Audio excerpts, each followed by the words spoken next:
Hello, నేను miss రావు. ఇక్కడ కనిపిస్తున్న నిక్కీ హేలీ అమెరికా మాజీ రాయబారి, అమెరికా అధ్యక్షుడు ట్రంప్.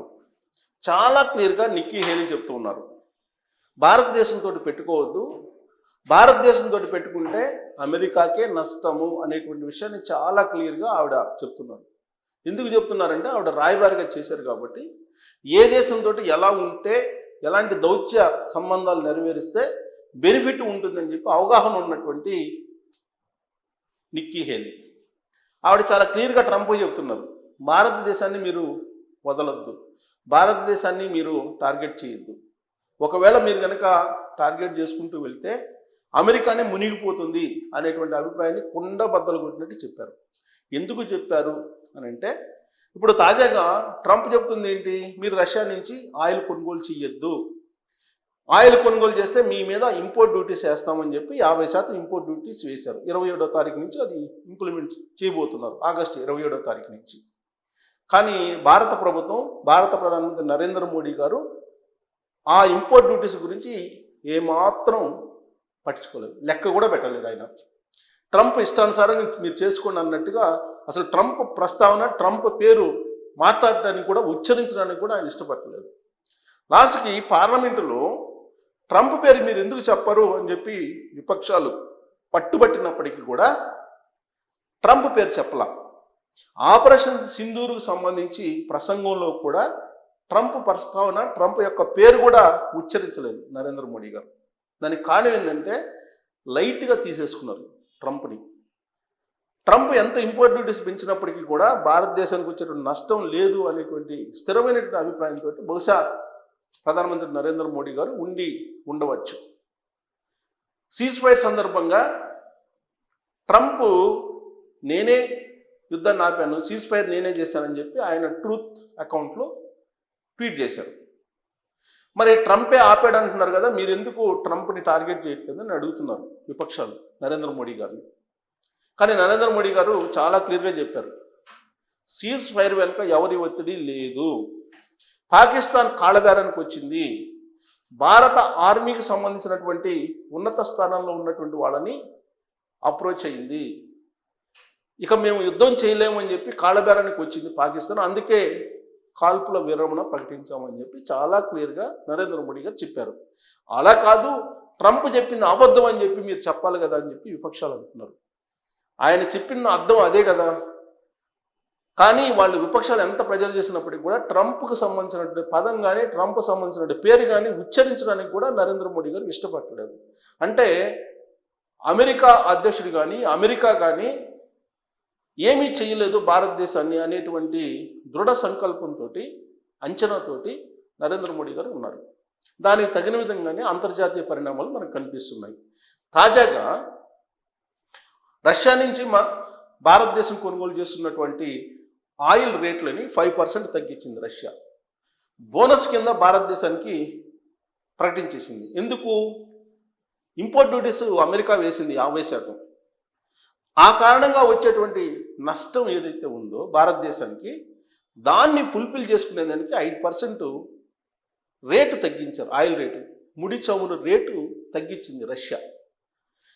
అంటే అమెరికా ఎలా డ్యామేజ్ చేయాలనుకున్నా కానీ భారతదేశాన్ని, రష్యా దాన్ని ఫుల్ఫిల్ చేయబోతుంది, బ్యాలెన్స్ చేస్తుంది, బ్యాలెన్స్ చేయడానికి సిద్ధంగా ఉంది. ఆ మేరకు పుతిన్ కూడా హామీ ఇచ్చారు, మీరు భారతదేశం జోలికి వెళ్ళొద్దు, భారతదేశం మీద ఆంక్షలు పెట్టొద్దు అని చెప్పి డైరెక్ట్గా ట్రంప్కే చెప్పారు. అలస్కాలో మీటింగ్ జరిగింది ట్రంప్కి పుతిన్కి మధ్య. ఈ మీటింగ్లో కూడా భారతదేశం యొక్క ప్రస్తావన వచ్చిందని చెప్పి అంతర్జాతీయ మీడియాలో వస్తున్నటువంటి న్యూస్. అలస్కాలో మీటింగ్కి ముందు భారతదేశాన్ని టార్గెట్ చేశారు ట్రంప్. ఒకవేళ కనుక అలస్కా భేటీ సక్సెస్ కాకపోతే భారతదేశం మీద మేము ఇంపోర్ట్ డ్యూటీస్ పెంచుతాము అని చెప్పి చెప్పారు. అంటే భారతదేశం ఎంత బలమైనదో ట్రంప్కి తెలుసు. అందుకే ట్రంప్ భారతదేశాన్ని టార్గెట్ చేసి మేము భారతదేశం మీద ఇంపోర్ట్ డ్యూటీస్ పెంచుతాము, ఈ అలస్కా భేటీ సక్సెస్ కాకపోతే అని చెప్పి చెప్పారు. అంటే రష్యాని బెండ్ చేసుకునే దానికి ట్రంప్ భారతదేశం భుజం మీద తుపాకీ పెట్టారు. నరేంద్ర మోడీ గారి భుజం మీద తుపాకీ పెట్టి పుతిన్ని కాల్చాలనే ప్రయత్నం ట్రంప్ చేశారు. కానీ ఆయన పప్పులు ఉడకలేదు. లాస్ట్కి ఉక్రెయిన్ అధ్యక్షుడు జెలెన్స్కీ తోటి మాట్లాడుకొని, యూరోపియన్ నేతలతో మాట్లాడుకొని సంధి చేసుకునేటువంటి ప్రయత్నం చేస్తున్నాడు ట్రంప్. ఇవన్నీ తెలుసు. పాకిస్తాన్ని ఇంకొక వైపు లేపేటువంటి ప్రయత్నం చేస్తున్నాడు ట్రంప్. పాకిస్తాన్ ఆర్మీ చీఫ్ మునీర్ని పిలిచి విందిస్తారు. పాకిస్తాన్ ఆర్మీ చీఫ్ మునీర్ని పిలిచి అమెరికా నుంచి మాట్లాడిస్తారు. అమెరికా నుంచి మునీర్ ఏమన్నారు, భారతదేశం మీద మేము అణుయుద్ధం చేస్తాం, అణ్వాయుధాలు ప్రయోగిస్తాం, సింధు జలాలు కనుక వదలకపోతే ప్రాజెక్టులను కూల్చేస్తాం మిసైల్స్ తోటి అని చెప్పి ప్రగల్భాలు పలికారు. దాదాపు 10 రోజులు అవుతుంది. మరి ఎందుకు చడి చప్పుడు లేదు? సింధు జలాలను మేము ఇవ్వము అని చెప్పి నరేంద్ర మోడీ గారు చాలా క్లియర్గా పార్లమెంటు వేదికగానే చెప్పారు. అంతర్జాతీయ సమాజం కూడా వింది, అంతర్జాతీయ మీడియా కూడా ఆ న్యూస్ని కవర్ చేసింది. పార్లమెంటు వేదికగా క్లియర్గా చెప్పారు, సింధు జలాల్ని ఒక్క చుక్క కూడా పాకిస్తాన్లోకి వెళ్ళనివ్వము, ఆ వాటర్ అన్నింటినీ మేము భారతదేశంలోనే మేము డైవర్ట్ చేసుకుంటాం, మేము వినియోగించుకుంటాం అని చెప్పి చాలా క్లియర్గా చెప్పారు. మరి అణ్వాయుధాలు ఏమైపోయినాయి? పాకిస్తానీ అణుయుద్ధానికి ఎందుకు సిద్ధం కావట్లేదు? మరి పాకిస్తాన్ని టార్గెట్ చేసింది కదా భారతదేశం. సింధు జలాల ఒప్పందాన్ని రద్దు చేసుకుంది. ఎప్పుడు? పెహల్గాం దాడి జరిగిన తర్వాత జరిగినటువంటి పరిణామాల్లో భాగంగా గగనతలాన్ని, భారత గగనతలం మీద పాకిస్తాన్ విమానాలు ఏవి తిరగకుండా గగనతలాన్ని నిషేధించాయి. వాగా బార్డర్ని పర్మనెంట్గా క్లోజ్ చేసేసింది. సింధు జలాల్ని ఆపేసింది. భారత్ పాకిస్తాన్ మధ్య ఉన్నటువంటి దౌత్యపరమైనటువంటి సంబంధాలు కానీ లేదా వాణిజ్యపరమైన సంబంధాలు కానీ తగ్గొట్టుకుంది. మరి అమెరికా ఏం చేసింది? పాకిస్తాన్ని పిలిపించుకొని ప్రపంచ బ్యాంక్ ద్వారా రుణాలు ఇప్పించింది, IMF ద్వారా రుణాలు ఇప్పించింది. దానివల్ల ఒరిగేది ఏంటి? అమెరికాకి ఒక పెద్ద ఆర్థిక వ్యవస్థగా ఉన్నటువంటి భారతదేశం యొక్క సపోర్ట్ని అమెరికా కోల్పోయింది.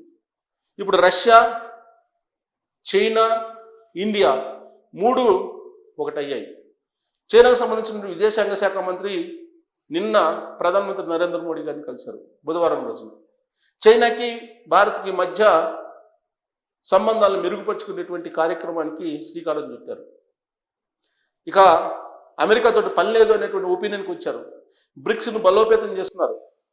డాలరేతర వాణిజ్యానికి రష్యా, చైనా, బ్రెజిల్, ఇండియా ఇవన్నీ కూడా సిద్ధమయ్యాయి. ఇది ట్రంప్కి జీర్ణించుకోలేకపోతున్నారు.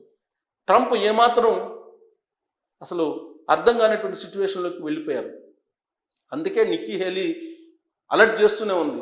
ఆవిడేం కొత్తగా ఇప్పుడు రీసెంట్గా చెప్పడం కాదు, ఆల్రెడీ 1 వీక్ బ్యాక్ చెప్పారు, మళ్ళీ ఇప్పుడు చెప్పారు, మీరు అనవసరంగా భారతదేశంతో పెట్టుకుంటున్నారు, భారతదేశంతో పెట్టుకుంటే అమెరికానే నష్టపోతుంది అనేటువంటి విషయాన్ని చాలా క్లియర్గా నిక్కీ హేలీ అమెరికా మాజీ రాయబారి చెప్తూ ఉన్నారు. అయినప్పటికీ ట్రంప్ తీరులో మార్పు రాలేదు. అందుకే ఇప్పుడు లేటెస్ట్ అప్డేట్ ఏంటంటే చైనా బోర్డర్లో ఉత్తర కొరియాకు సంబంధించినటువంటి ఒక అణు శక్తితో కూడినటువంటి బాంబర్స్ బయటపడ్డాయట. అవి అమెరికాని టార్గెట్ చేయడానికి పెట్టినటువంటి రహస్య స్థావరం అని చెప్పి చెప్తున్నారు. అంటే అమెరికాకి మూడింది.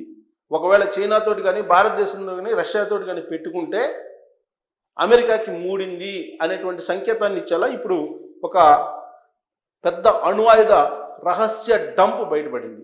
ఉత్తర కొరియాది బయటపడింది. అది కూడా చైనా బోర్డర్లో ఉత్తర కొరియా దాచిపెట్టినటువంటి స్థావరం ఇప్పుడు బయటపడింది. అంటే అమెరికాకి చుట్టూరు ప్రమాదం పొంచి ఉంది. భారతదేశం యొక్క సపోర్టు, భారతదేశం యొక్క మిత్రత్వం లేకపోతే అమెరికా నష్టపోతుంది అనేటువంటి విషయాన్ని నిక్కీ హేలీ చెప్తున్నటువంటి క్రమంలో నరేంద్ర మోడీ గారు గీసినటువంటి చక్రబంధంలో ట్రంప్ ఇరుక్కుపోయాడు.